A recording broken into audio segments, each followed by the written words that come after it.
The New York Times has published a review of All That's Unseen, a new memoir by Emilee Hackney.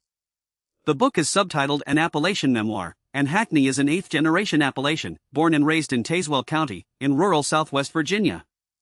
The review, written by Jamie Quattro, opens with a vivid scene from Hackney's childhood. 5-year-old Emilee stands beside her mother at Deliverance Christian Church, watching congregants flood the altar, weeping, moaning, speaking in tongues. She feels a great, urgent energy pressing down on her shoulders, her knees buckling, held to the ground by a mysterious and all-consuming force. In the very next scene, she's in the back seat of her parents' car, pressing her face to the window as they drive into the hollers of the neighboring county where both sets of her coal-mining grandparents live. She strains to see the mountain ridges surrounding her, writing, "I am dwarfed by their magnitude and majesty." That migration between landscapes, spiritual and topographical, is the dialectic within which her story unfolds.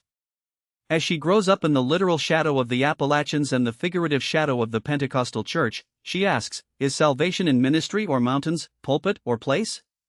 Do I belong to one or the other, to both or neither?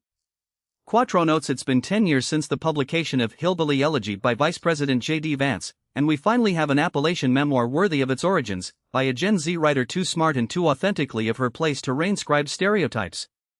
Hackney's mother is a kindergarten teacher, a Baptist-raised Pentecostal who believes in the Big Bang Theory and listens to NPR, in other words, a unicorn.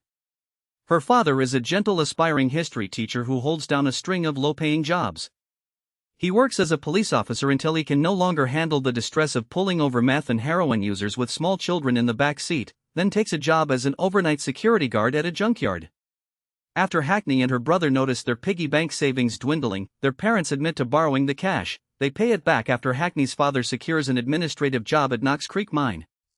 To celebrate, he takes the family on a shopping spree. The review paints a portrait both loving and clear-eyed of a region and a family shaped by faith, poverty, and the land itself. That's the latest from the New York Times Book Review. Thanks for listening.